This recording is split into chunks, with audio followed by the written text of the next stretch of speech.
Hi అండి, అందరికీ నమస్కారం. రమేష్ జ్యోతి టాప్ తెలుగు ఎఫ్ఎం స్టోరీస్కి స్వాగతం. అచలకీల 28వ భాగంలోకి వెళ్దామా? ఇది చూసే ముందు భాగాలను చూడడం మర్చిపోవద్దు. ఇక కథలోకి వెళ్దాం. కొత్త కొత్త వస్తువులు తెస్తూ వ్యాపారాన్ని ఇంకొంచెం వృద్ధిలోకి తెస్తూ ఉన్నారు. అమల కూడా ఇంకొంచెం కష్టపడుతూ ఆడవాళ్లకు నచ్చేలా కొత్త కొత్త డిజైన్లలో జాకెట్లు కుడుతూ అందరినీ తన వైపుకు ఆకర్షించుకునేలా చేసింది. తనకి అన్నీ కుట్టడానికి సమయం సరిపోక తన కింద చిన్న చిన్న కుట్లు కుట్టడానికి ఒక ఆడమనిషిని పెట్టుకునేంతగా ఎదిగిపోయింది అమల. అశోక్లో ఇదివరకు ఉన్న ఒత్తిడి లేదు.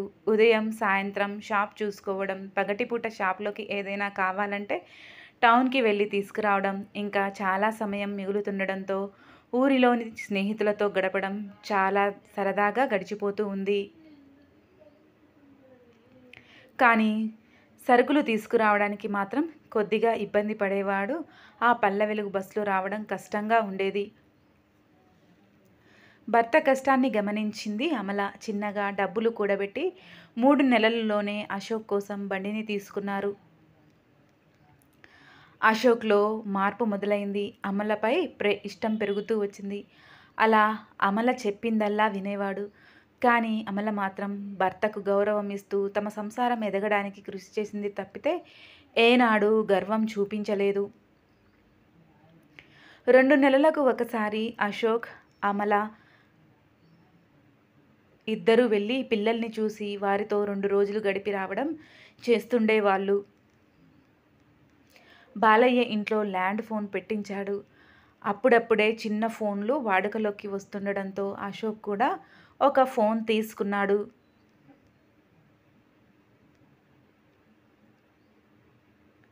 పిల్లలతో తల్లితో మాట్లాడొచ్చు అనే అమల అశోక్ని ఫోన్ తీసుకునేలా ఒప్పించింది. అది వచ్చాక పిల్లలకు తనకు మధ్య దూరం కొంచెం తగ్గినట్టుగా అనిపించింది అమలకు. తల్లికి కష్టసుఖాలు చెప్పుకోవడానికి వీలుగా ఉండేది.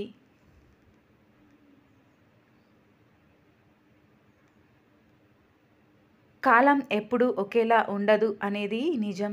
ఇంకా అమల జీవితం అంటే ఆ కాలానికి పగ అన్నట్లు ఉండేది. అశోక్ అంత జాలీగా తిరగడం చూసి అతని స్నేహితుల్లో ఒకరైన నరహరికి నచ్చేది కాదు. అశోక్లా తను ఉండలేకపోతున్నాను అనే కుళ్ళు అతనిలో ఉండేది. ఒకరోజు నరహరిని కలిసిన అశోక్, ఏంట్రా అంత డల్గా ఉన్నావు అని అడిగాడు.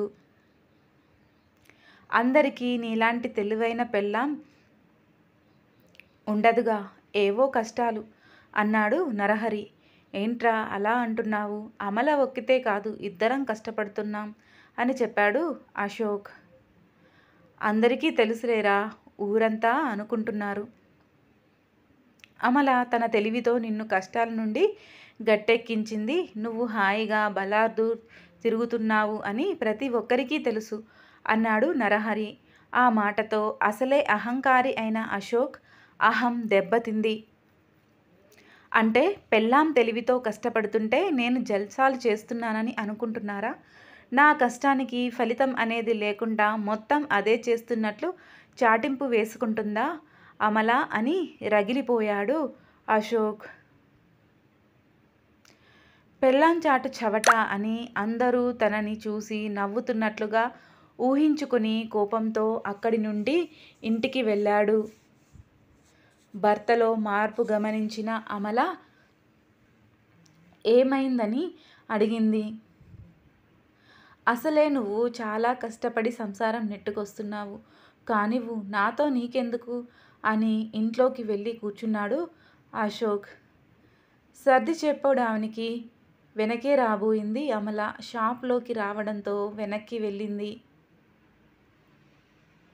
కొడుకు అలా కోపంతో ఉండడం చూసి అది తనకు ఏమైనా ఉపయోగపడే అవకాశం ఉంది అనుకొని చిన్నగా అశోక్ పక్కకు వచ్చి కూర్చుంది కాంతమ్మ. విషయం ఏంటి అని అడిగిన కాంతమ్మతో తన మనసులోని బాధను పంచుకున్నాడు అశోక్. అదే అదునుగా భావించిన కాంతమ్మ, నేను ముందు నుండి భయపడింది జరిగింది. పెళ్ళాం మాట వింటూ పోతే ఇలానే చేతగాని చవటలా చూస్తారు జనం. నాతో కూడా చాలామంది అన్నారు, నీకు చెప్దామంటే నువ్వేమో నీ పెళ్ళాం మాయలో పూర్తిగా మునిగిపోయావు. చేసే కష్టం అంతా నీతో చేపిస్తూ మొత్తం అదే చేస్తున్నట్లు అందరికీ చెప్పుకొని తిరుగుతుంది. అందరూ నువ్వు దేనికి పనికిరాని దద్దమ్మలా లెక్కిస్తున్నారు నిన్ను. నాకు ఎంత బాధగా ఉంటుందో తెలుసా అంటూ ముసలి కన్నీరు కార్చింది కాంతమ్మ.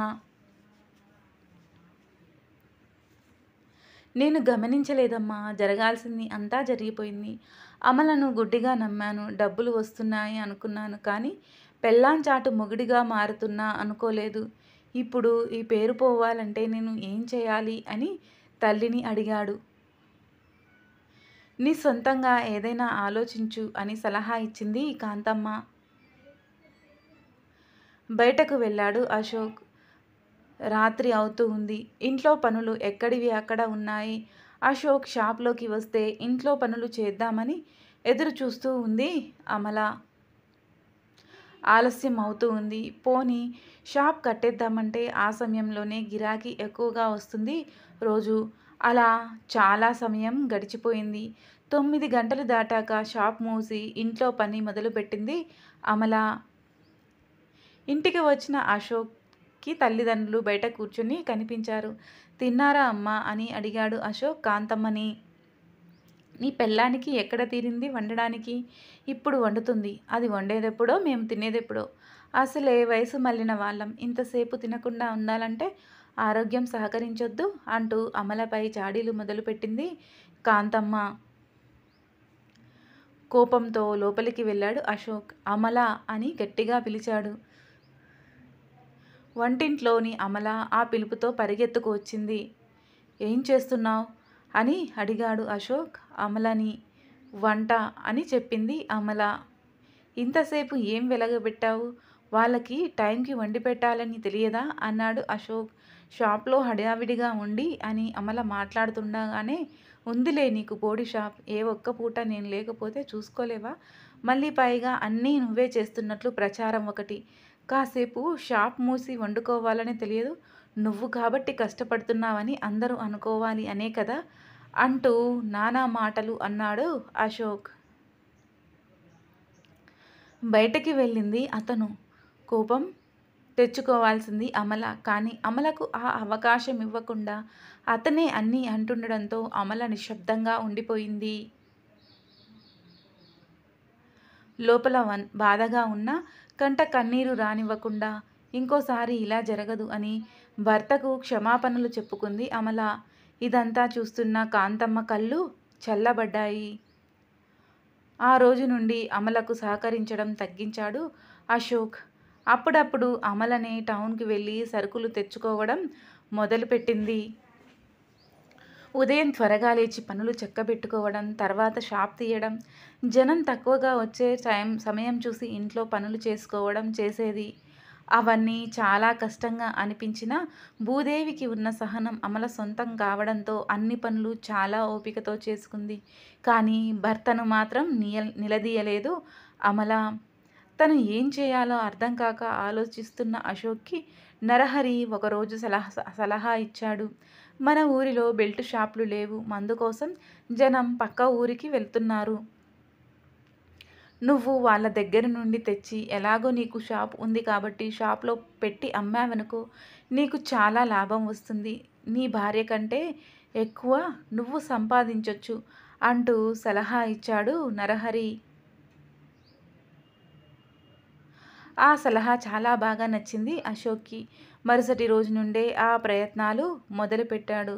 కొనసాగుతుంది. అశోక్ ప్రయత్నాలకు అమల సహకరిస్తుందా?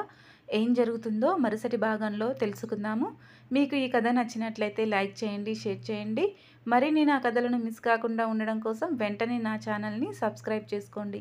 ఈ కథపై మీ అభిప్రాయాలను తెలియజేయడం మర్చిపోవద్దు. అలాగే ఈ కథని మీ స్నేహితులకు కూడా షేర్ చేస్తారు కదా.